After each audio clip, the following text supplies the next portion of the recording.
23 heures à Abidjan et partout en Côte d'Ivoire. Madame, Monsieur, bienvenue dans cette dernière heure de l'information. Tout de suite, les titres. La ville de Yamoussoukro a abrité ce mercredi la réunion hebdomadaire des membres du gouvernement. Dernier conseil des ministres pour l'année 2017, conseil présidé par le chef de l'État, le président Alassane Ouattara, les temps forts dans ce journal. De Yamoussoukro, nous irons à Bétier, dans la région de l'Indenier-Djuablin. La population s'apprête là-bas à faire ses adieux au bac qui leur aura servi pendant plus de 19 ans. Un pont traverse désormais le dit fleuve. Et puis la Côte d'Ivoire, invitée spéciale de la conférence internationale de l'AFD, l'Agence française de développement, à l'occasion de la journée internationale des migrants, journée célébrée tous les 18 décembre. Nous avons démarré avec les images. Comment? Merci. Bonsoir Fofo. De quoi me donner le sourire? Bonsoir Fofo. Mon Fofo. D'accord. D'accord. Mon Fofo.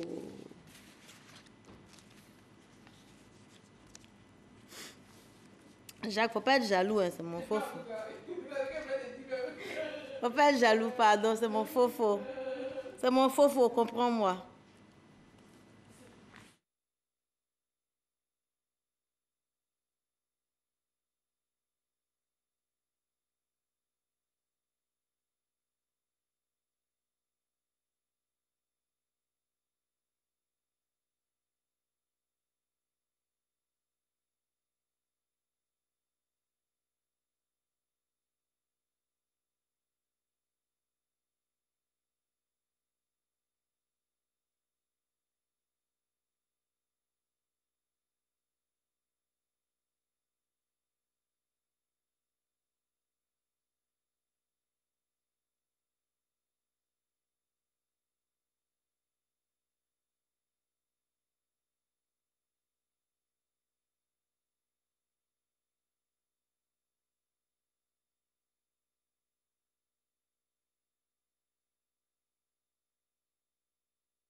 « 23 heures à Abidjan et partout en Côte d'Ivoire. Madame, Monsieur, bonsoir. Bienvenue dans cette dernière heure de l'information. Tout de suite, les titres.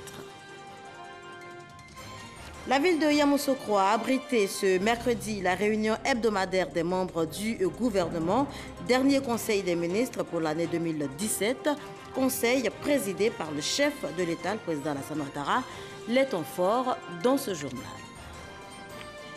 De Yamoussoukro, nous irons à Bétier, dans la région de l'Indenier-Djuablin. La population s'apprête là-bas à faire ses adieux au bac qui leur aura servi pendant plus de 19 ans pour la traversée du fleuve Komoué.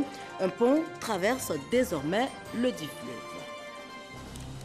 La Côte d'Ivoire, invitée spéciale de la conférence internationale de l'AFD, l'Agence française de développement, à l'occasion de la journée internationale des migrants, journée célébrée tous les 18 décembre. Mais avant des images du retour du président de la République, le chef de l'État est rentré de la capitale politique ivoirienne, Yamoussoukro, où il a présidé, je vous le disais en titre, le dernier conseil de ministres de l'année 2017. L'avion présidentiel a atterri à l'aéroport Félix Houphouët-Boigny sous le coup de 18h50 ce mercredi. Alassane Ouattara a été accueilli à sa descente d'avion par le Premier ministre, chef du gouvernement, Amadou Gon Coulibaly, le ministre d'État, ministre de la Défense, Ahmed Bakayoko, ainsi que le secrétaire général de la présidence, Patrick Hachi. Voilà, la ville de Yamoussoukro a donc abrité ce mercredi matin la réunion hebdomadaire des membres du gouvernement, dernier conseil des ministres pour l'année 2017, conseil présidé par le chef de l'État, le président Alassane Ouattara. Les temps forts dans ce reportage. Yamoussoukro, ce mercredi 20 décembre 2017. Il est un peu plus de 11 heures lorsque le chef de l'État fait son entrée à la Fondation Félix Houphouët-Boigny pour la paix. À son agenda, un conseil des ministres a présidé, le dernier de cette année 2017. Malgré une baisse de la production due à des raisons climatiques, le Conseil a maintenu le prix du kilogramme du café à 750 francs CFA pour la campagne 2017-2018. Il faut dire que maintenir ce prix donc à 750 francs le kilo induit une subvention de plus de 12 milliards de francs CFA qui seront financés par des ressources publiques et en particulier par les excédents de stabilisation du Conseil Café Cacao. Dans cette dynamique, le Conseil a instruit le ministre chargé de l'Agriculture et l'ensemble des ministres concernés à l'effet de prendre toutes les dispositions opérationnelles, y compris les sanctions appropriées quand cela est nécessaire, pour le respect strict du prix garanti aux producteurs. Afin de renforcer l'esprit de civisme chez les Ivoiriens, le Conseil vient d'adopter un projet de loi. Ce projet de loi met en place un ensemble d'actions qui visent principalement l'épanouissement de la personnalité de l'individu et sa socialisation pour en faire un citoyen conscient de ses devoirs envers l'État et de ses responsabilités envers la société. Il apporte des solutions aux problèmes d'incivisme et de dégradation morale pour aller vers la construction d'une nation ivoirienne plus forte, plus solidaire, plus fraternelle et plus disciplinée. Autre décret, celui créant la Société nationale de télédiffusion, entité désormais chargée de conduire le processus de migration vers la télévision numérique terrestre. La création de la Société ivoirienne de télédiffusion répond à l'exigence de mise en place d'un opérateur national de diffusion distinct des entreprises éditrices de programmes pour la mise en œuvre du processus de migration vers la TNT. L'Ivoirienne de télédiffusion sera chargée de la diffusion des programmes des chaînes éditrices. À cet effet, cette société, qui est une société d'État, aura pour mission principale la construction, l'exploitation et l'entretien du réseau et des infrastructures de diffusion de la télévision numérique terrestre. Signature du programme compact du Millennium Challenge Corporation, inauguration de plusieurs infrastructures ou encore amélioration du climat des affaires, autant de bons points cumulés par le gouvernement cette année dans le cadre de son plan d'action prioritaire 2017. Pour 2018, la dynamique sera maintenue. Pour l'année 2018, l'action du gouvernement visera principalement la transformation locale des matières premières à travers la mise en œuvre du projet d'appui de la compétitivité de la filière anacarde, la maîtrise de la gestion des finances publiques, l'amélioration de la mobilisation des ressources internes et l'accélération de la réalisation des grands projets structurants dont certains ont démarré cette année. Deux mesures visant à améliorer l'employabilité des apprenants issus de l'enseignement technique et de la formation professionnelle ont également été adoptées. Le Conseil a adopté une communication relative à la réforme de la formation professionnelle par apprentissage. Ainsi, la réforme est articulée autour de deux axes qui sont les suivants. Le premier, la mise en place d'un nouveau cadre juridique par la prise d'un décret relatif à l'apprentissage, conformément aux dispositions du Code du travail, en attendant l'adoption du projet de loi sur l'apprentissage et ses textes subséquents. Et le deuxième axe, la mise à niveau du dispositif de formation par le redimensionnement des établissements sélectionnés, le renforcement des capacités des acteurs et l'élaboration des référentiels de formation. Date prévue pour le premier Conseil des ministres de l'année 2018, le 10 janvier. Bien avant, le gouvernement présentera ses vœux de nouvel an au chef de l'État le 4 janvier. Le reportage signé Mama Traoré et Awa Touré. Dernier conseil des ministres donc pour l'année 2017, conseil qui s'est tenu à Yamoussoukro, la capitale politique de la Côte d'Ivoire. Il en ressort un bilan positif.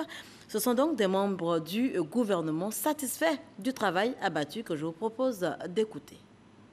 Nous avons travaillé de façon ardue et voilà qu'aujourd'hui, nous sommes à notre dernier conseil de l'année et de surcroît. Cela se passe à Yamoussoukro, la capitale politique. Donc c'est un réel moment de satisfaction, de fierté et surtout de savoir que nous sommes dans la ville de son Excellence, le président Houphouët-Boigny, et le président tout à l'heure a félicité l'ensemble des membres du gouvernement, le Premier ministre, pour le travail abattu. Nous sommes venus donc pour ce dernier conseil. Le bilan est très positif. C'est vrai que l'année a été difficile. Nous l'avions commencé dans de grandes difficultés, mais en même temps, elle a de grands acquis. Des actes majeurs ont été posés. Le gouvernement a aujourd'hui, je pense, a eu encore l'opportunité d'offrir de belles actions aux Ivoiriens. De grands projets sont nés. De nombreux projets également ont connu un bel aboutissement. Tout cela nous permet de dire une très bonne fête de fin d'année aux Ivoiriens, une fête d'année dans la quiétude, et leur dire également que 2018 s'annonce en tout cas comme étant une très belle année. C'est avec beaucoup de plaisir qu'on a retrouvé donc la ville de Yamoussoukro pour ce dernier conseil, qui est un conseil important, qui clôt une année, on va dire une année fructueuse quand même pour le gouvernement, à plusieurs égards, au niveau des réalisations économiques. De grandes infrastructures importantes ont été livrées. Au niveau des activités socio-économiques, de plus en plus, je crois que la Côte d'Ivoire renforce sa visibilité sous-régionale et son leadership au plan international. Le président a pu féliciter son gouvernement et son Premier ministre pour tout le travail qui a été accompli. Une année qui a été difficile, qui a commencé difficilement, mais qui se termine très bien. Le conseil d'aujourd'hui, qui est le dernier conseil de l'année, a été un très bon conseil. Nous avons donc passé en revue l'ensemble des dossiers. Ce qu'il faut retenir, c'est que l'année 2017 a commencé difficilement, mais il s'est très bien terminé. Je pense que tous les indicateurs économiques sont ouverts et nous pensons que 2018 doit être meilleur que 2017. Beaucoup de travail sous l'impulsion du Premier ministre, notamment à l'atteinte des objectifs qui nous ont été assignés à l'occasion du séminaire gouvernemental du mois de mars. Nous avons eu l'occasion donc de faire ce bilan-là, qui est contenu dans un document global qui reprend le bilan donc, de tous les ministères et dont nous apprêtons donc à amorcer la seconde année avec les perspectives heureuses, notamment aller plus loin dans l'atteinte des objectifs qui nous ont été assignés, aller plus loin dans la mise à niveau de notre dispositif de formation professionnelle en vue d'améliorer l'employabilité des jeunes et réduire le chômage. Nous venons de faire le dernier conseil des ministres. Nous sommes très heureux d'avoir participé à cette expérience et nous comptons donc nous mettre au travail encore davantage pour mettre en œuvre ce que le chef de l'État a décidé pour le bonheur des populations ivoiriennes. La fin de l'année 2017 est une fin pratiquement heureuse pour le ministère de la Santé et j'espère que tout ceci sera pris en compte par les populations parce que la volonté du chef de l'État, c'est de faire en sorte que les populations ivoiriennes se portent mieux. Nous allons rester dans cette dynamique-là par rapport à 2018 en maintenant le cap, en continuant en tout cas de surveiller le marché, en permettant bien sûr aux commerçants de faire de bonnes affaires, mais également surveiller le marché pour que les populations puissent bénéficier des produits à bon prix et que la loyauté des transactions soit également effective. Donc voici un peu ce message que j'avais souhaité porter et continuer tous les projets prioritaires concernant également l'amélioration des secteurs concernant les PME pour l'accès plus important au marché, l'accès au financement et également permettre de continuer également de faire des renforcements des capacités pour nos artisans, les accompagner également par rapport à tout ce qui concerne la promotion de leurs produits. Et sur place à Yamoussoukro, le président de la République, Alassane Ouattara, a pris rendez-vous avec les rois et chefs traditionnels, avec à leur tête Sa Majesté le roi Amontaneux. Les membres du directoire des rois et chefs traditionnels de Côte d'Ivoire ont réitéré leur soutien aux chefs de l'État. Le reportage est signé Abiba Dombele Saoui. La Chambre des rois et chefs traditionnels de Côte d'Ivoire accueille pour la 4e fois à Yamoussoukro le président de la République Alassane Ouattara. Pour ce nouveau rendez-vous avec les gardiens de nos us et coutumes, le président Alassane Ouattara avait à ses côtés plusieurs membres du gouvernement. Sa Majesté Nana Amontanoué a placé cette rencontre sous le signe des concertations régulières entre le président de la République et les gardiens de nos traditions. Cette rencontre a porté sur 2 points, mais lui-même il s'est ouvert à nous.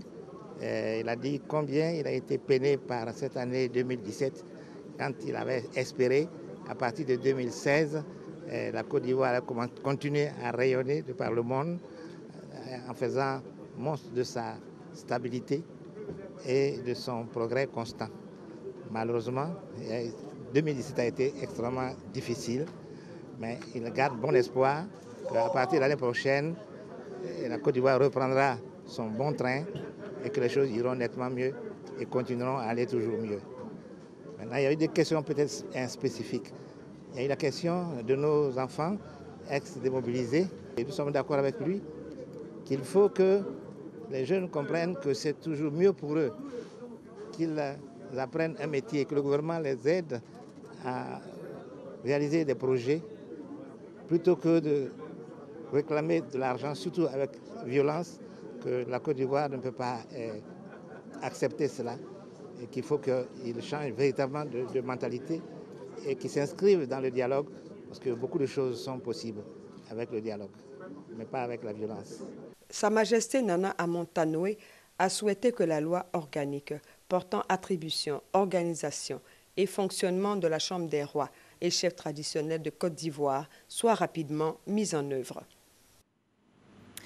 Le vice-président de la République s'est imprégné lors d'une mission du modèle brésilien dans le cadre donc de la lutte contre la pauvreté. En mission au Brésil du 11 au 15 décembre dernier, Daniel Cablon-Duncan a visité entre autres le centre d'excellence contre la faim.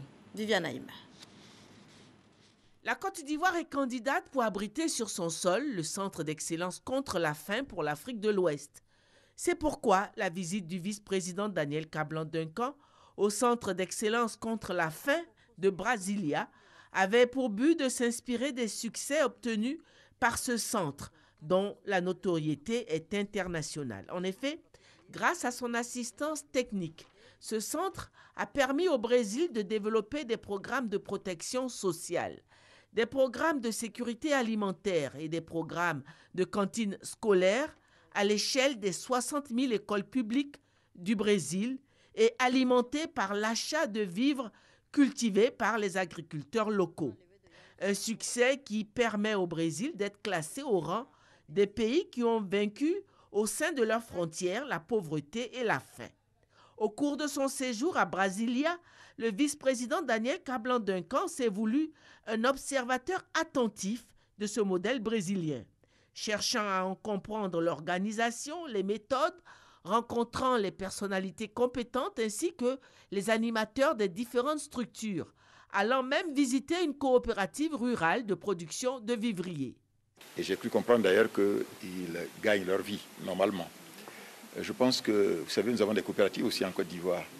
C'est important que nous puissions tirer l'exemple d'une telle coopérative et essayer de voir un peu comment on peut diversifier les productions.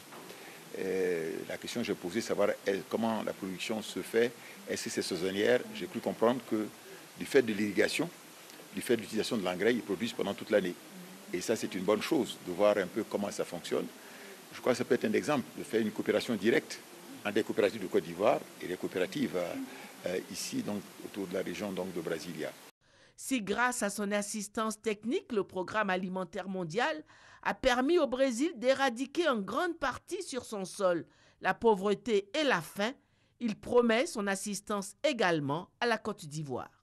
Je suis la représentante du PAM en Côte d'Ivoire. Nous avons accompagné Son Excellence, Monsieur le Vice-président, ici au Brésil, pour bien comprendre les moyens, les stratégies que le Brésil a adoptées pour éliminer les pauvretés extrêmes et aussi pour réduire le retard de croissance chez les enfants. Et on espère qu'avec le soutien du PAM, du Centre d'excellence du Brésil, pour partager l'expérience, avec la Côte d'Ivoire, pour aussi améliorer et diversifier le niveau de production des petits producteurs. Alors, quelle chance pour la Côte d'Ivoire d'être choisie pour abriter le Centre d'excellence contre la faim pour l'Afrique de l'Ouest? Il y a plusieurs centres de ce type. Il y en a un ici au Brésil, il y en a en Chine, il y en a en Russie.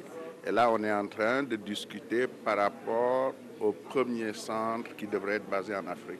Je crois que tout le monde est d'accord pour que la Côte d'Ivoire puisse abriter un centre de cette nature. Maintenant, nous allons voir un peu les modalités techniques et opérationnelles. Retour en Côte d'Ivoire, précisément à Bétier, dans la région de Lindenier-du-Hablin. La population s'apprête là-bas à faire ses adieux au bac qui leur aura servi pendant plus de 19 ans pour la traversée du fleuve Komoué. Un pont traverse désormais le dit fleuve. Il sera inauguré dans quelques jours seulement par le chef de l'État, le président Alassane Ouattara. Mais avant, retour sur la vie avec le bac dans un dossier signé Jean-Louis Bangbo. Sur les rives du fleuve Komoué à Bétier, le bac fait sa dernière toilette. Ce petit bateau permettait aux habitants de cette localité, située à 218 km d'Abidjan, de relier les deux rives du fleuve, mais également d'accéder aux autres villes du pays. Simplice a servi sur ce bac pendant 9 ans. Avec ses collègues, il prépare la dernière traversée qui sera symboliquement effectuée sur le bac à l'occasion de l'inauguration du nouveau pont de Bétier. Des derniers moments qui l'amènent à se remémorer quelques bons souvenirs vécus sur ce bac. Moi, comme ça, il peut dire 1h du matin, 2h du matin, on me réveille. Les malades, femmes doivent accoucher, les enfants qui naissent sur le bac. Je vais effectivement mon dernier voyage sur l'eau. Et dans l'après-midi, soit à midi, c'est terminé. Il dit au revoir à Bétier.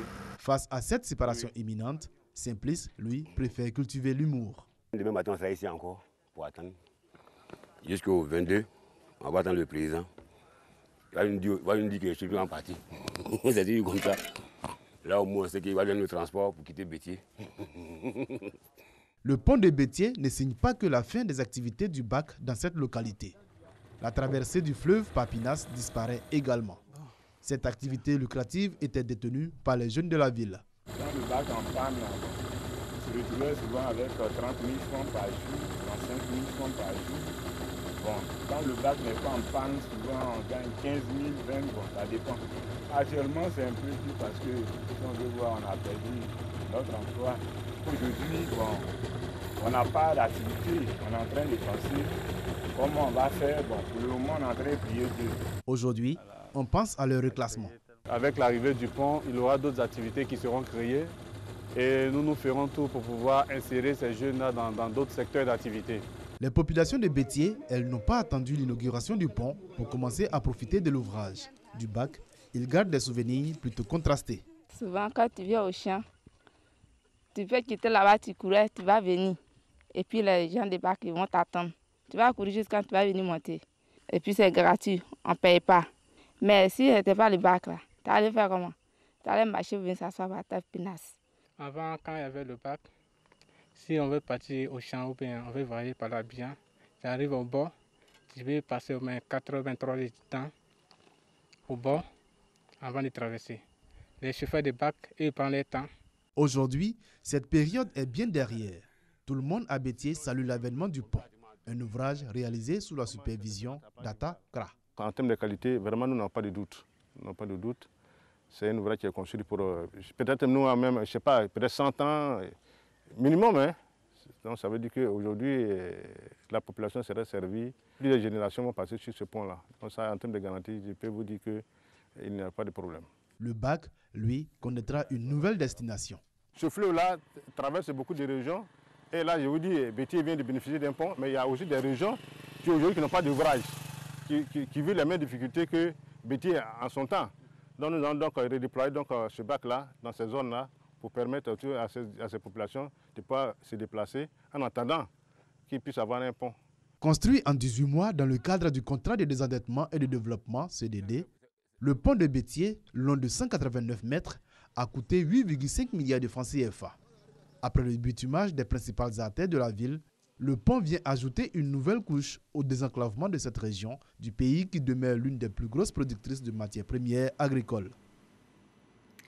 La Côte d'Ivoire, invitée spéciale à la conférence internationale de l'AFD, l'Agence française de développement, à l'occasion de la Journée internationale des migrants, journée célébrée tous les 18 décembre. À Paris, le directeur général des Ivoiriens de l'extérieur a partagé la position ivoirienne sur la question de la migration. Hamza Diaby.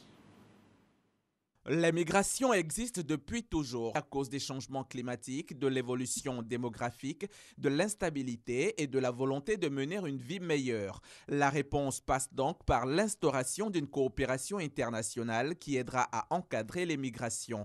L'AFD, l'Agence française de développement, joue sa partition. Elle organise ici en France, ce 18 décembre, Journée internationale des migrants, une conférence sur les interactions des politiques publiques et la migration. On voulait savoir pourquoi finalement, ou plutôt quel était le rôle des politiques publiques dans la décision de migrer et puis dans l'impact de la migration sur le développement et fournir des outils aux décideurs politiques dans les pays en développement pour mieux profiter de l'apport des migrations sur leur développement. Qui mieux que la Côte d'Ivoire pour partager son expérience en matière de politique sur les questions de migration? L'invité spécial de ce rendez-vous d'envergure est le ministère de l'intégration africaine et des Ivoiriens de l'extérieur. Il était important qu'on vienne partager la position ivoirienne sur tout ce qui se fait en Côte d'Ivoire relativement à la question de la migration, mais aussi bénéficier des expériences des autres pays et voir comment ce genre d'études peuvent nous aider à mieux mettre en adéquation les politiques publiques et la migration dans notre pays en Côte d'Ivoire. Bien que la Côte d'Ivoire ait commencé relativement tard le traitement des questions de la migration, elle a fait beaucoup de bons qualitatifs, notamment dans sa participation à des conférences de cette envergure, ce qui nous permet à chaque fois d'adapter le dispositif national, de voir ce qui ne marche pas et comment mieux l'adapter pour mieux avoir un dispositif qui réponde à la question de la diaspora ivoirienne. D'où sa grande joie d'avoir pu répondre à cette invitation de l'AFD et une occasion pour bénéficier d'appui technique pour la mise en place du dispositif. Et sachez, pour être complet sur le sujet, que plus de 30 000 enfants migrants se trouvent actuellement en Libye. 30 000 enfants, dont 14 000 non accompagnés. Ce sont des chiffres publiés par l'UNICEF, le Fonds des Nations Unies pour l'enfance et l'Organisation internationale des migrations. Bientôt, les fêtes de fin d'année, à l'approche de ces festivités, que de mouvements constatés dans les établissements scolaires, du bruit, des jeux de pierres, des pétards, tout en tout cas pour perturber les cours. Que fait le ministère de l'Éducation nationale, de l'enseignement technique et de la formation professionnelle pour donc venir à bout de ce phénomène? On en parle avec Sephora Zegui et Patricia Omouetia. Scène d'échauffourée dans des lycées et collèges publics à Mans, Korogo, Daloa, Tiébissou, Toumodi et Abidjan. Alors que la date officielle est fixée au 22 décembre, des élèves ont décidé de partir plus tôt en congé de Noël. Pour nous les élèves, les congés donnés sont trop courts. Nous avons besoin de plus de temps. Par exemple, nous qui sommes en classe d'examen, pouvoir réviser, pouvoir entamer les cours après les fêtes. Depuis la semaine dernière, quand on vient, il y a des élèves de d'autres écoles qui viennent nous fatiguer. On agresse, on casse les pétards à tort et à travers. Donc, ça ne permet pas de faire les cours. À chaque fois que tu payes de transport, tu viens, il n'y a pas de cours. Usant de pierre pour déloger leurs camarades collégiens et lycéens, seulement, ces violences peuvent avoir des conséquences insoupçonnées. Aruna, élève en classe de 3e au collège moderne d'Adjamé, en a fait les frais. Il allait boire l'eau. En descendant des escaliers, ça a fait la coïncidence que les autres élèves rentraient. Les élèves d'une autre école sont rentrés en même temps, ils ont pris un caillou, ils ont tapé sur la tête de l'enfant. L'enfant a perdu connaissance. Pour retrouver toutes ses facultés, Aruna devra subir une opération à la tête. On doit opérer l'enfant parce qu'il y a le sang qui s'est accumulé dans la tête. Il y a l'os qui est descendu. Donc forcément, on doit faire l'opération. L'enfant essaye un peu de bouger ses bras, ça va un peu. Et puis il parle, mais il parle difficilement. Les responsables d'établissements désemparés ne savent plus à quel sein se vouer. L'année scolaire, une fois, 2 heures, 3 heures passées, ce n'est plus une année complète. Donc le respect du canton ouvrier, c'est dans leur intérêt que le découpage a été fait, qu'ils comprennent que leur place, c'est à l'école. Au ministère de l'Éducation nationale, de l'enseignement technique et de la formation professionnelle, ministère de tutelle, on tape du poing sur la table et on annonce des mesures disciplinaires. Les sanctions seront prises. Mais c'est la raison pour laquelle Madame le ministre a voulu prendre l'opinion nationale et internationale à témoin. Ce n'est plus un problème scolaire, ça devient un problème, n'est-ce pas, des délits de droit commun. Ces personnes-là répondront de leurs actes devant les juridictions compétentes. En attendant qu'une solution définitive soit trouvée à ce problème récurrent, l'école a repris ou continue peut-être jusqu'au 22 décembre dans la plupart des lycées et collèges publics du pays. Un tout autre sujet pour poursuivre, notez qu'en dépit de certaines vulnérabilités, les perspectives économiques de l'Afrique subsaharienne sont bonnes. C'est le FMI, le Fonds monétaire international, qui l'atteste. C'est en tout cas ce qui ressort de son dernier rapport présenté hier mardi, ici même à Abidjan. Les explications de Francis Boifo. L'Afrique subsaharienne regroupe 45 pays. Le taux de croissance de cette partie du continent devrait atteindre 2,6% à la fin de cette année et se redresser à 3,4% en 2018, selon le dernier rapport du Fonds monétaire international FMI présenté à Abidjan. Ceci dit, le PIB par tête n'augmentera pas suffisamment. Il y a aussi certains dangers, et ce sont des dangers auxquels il faut faire attention, surtout la forte accumulation de la dette. Et là, certains pays doivent commencer à mettre en place des politiques qui permettent de maîtriser cette accumulation de la dette. Pour maîtriser la dette, le FMI exhorte les pays à mobiliser plus de recettes pour la réalisation des projets de développement. Sur la question, les perspectives sont bonnes pour la Côte d'Ivoire, selon le représentant résident du FMI. Les indicateurs économiques continuent à être extrêmement solides. La performance du programme est aussi très solide. Mais ce qu'il faut maintenant, c'est pour vraiment atteindre l'émergence. Nous, le secteur privé, nous ne pouvons que nous en féliciter. Quand bien même qu'il y a quelques points à améliorer, c'est le climat des affaires sur lequel il faut continuer à travailler. Avec une prévision de croissance de 8% en moyenne sur la période 2018-2020, la représentante de la Société financière internationale pense que la Côte d'Ivoire peut faire mieux au regard des acquis de ces 6 dernières années. La croissance de la Côte d'Ivoire est bien au-dessus de celle de l'Afrique subsaharienne. Nous espérons qu'elle va continuer aussi à augmenter et va atteindre un minimum de 15% avant 2020. Nous avons de la marge, nous devons travailler pour aller pourquoi pas à 15%. C'est possible. Faire des réformes, les appliquer et faire en sorte que chacun fasse son travail correctement. La croissance à 2 chiffres reste l'objectif à atteindre par les autorités ivoiriennes.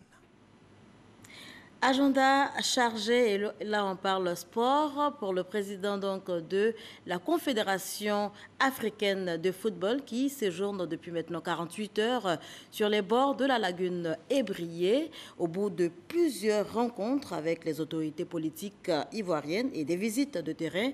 Ahmad a animé une conférence de presse pour faire donc le point de sa visite. C'était au Sofitel, Hôtel Ivoire. On y retourne tout de suite avec Salif Ouattara. Accompagné de ses proches conseillers en communication et de son premier vice-président, le Ghanéen Kwesi Nyantakyi, le président de la Confédération africaine de football, Ahmad a tenu une conférence de presse à l'issue de sa visite en terre ivoirienne. Objectif, faire le point de son bref séjour en Côte d'Ivoire à la presse nationale et internationale. S'agissant des questions d'ordre local, le président Ahmad a exhorté les différents acteurs du football ivoirien à s'asseoir, discuter et parler d'une même voix. Des problèmes qu'on entend à gauche et à droite, un problème au sein de la fédération. Si vous voulez un conseil, je peux vous donner un conseil en tant que parent du football africain, de ne pas laisser un acteur en dehors de la gestion du football. D'organiser une rencontre autour d'une table, discuter, parce que nous aimons tous le football. Concernant la CAN 2021 organisée par la Côte d'Ivoire, le président Hamad a indiqué être en total accord avec le calendrier de construction des infrastructures devant accueillir cette compétition. La décision prise d'attribuer la CAN à la Côte d'Ivoire en 2021, à aucun moment la CAF aujourd'hui n'a mis en doute la capacité de la Côte d'Ivoire pour l'organisation.